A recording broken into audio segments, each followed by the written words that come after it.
People tend to amass possessions, sometimes without being aware of doing so. Indeed, they can have a delightful surprise when they find something useful which they did not know they owned.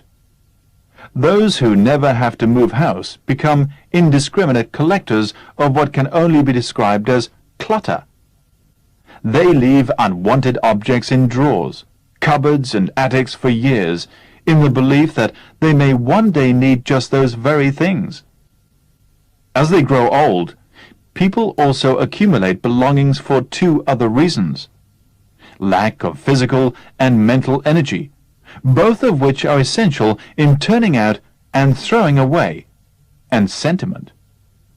Things owned for a long time are full of associations with the past, perhaps with relatives who are dead, and so they gradually acquire a value beyond their true worth. Some things are collected deliberately in the home in an attempt to avoid waste.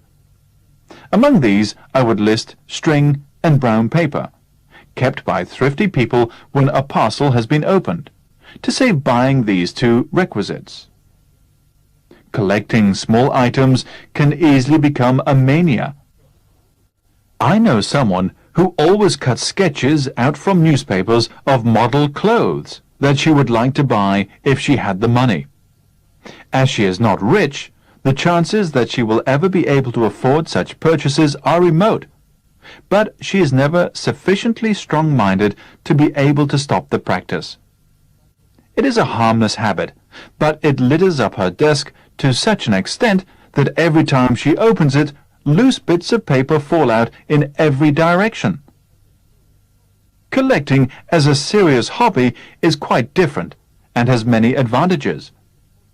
It provides relaxation for leisure hours, as just looking at one's treasures is always a joy. One does not have to go outside for amusement, since the collection is housed at home.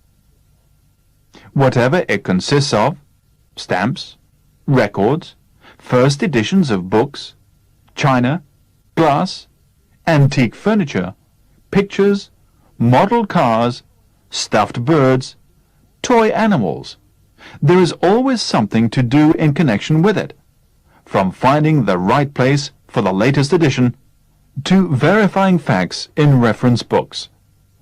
This hobby educates one not only in the chosen subject, but also in general matters which have some bearing on it. There are also other benefits.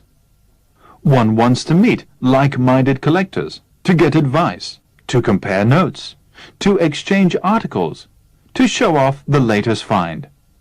So one's circle of friends grows.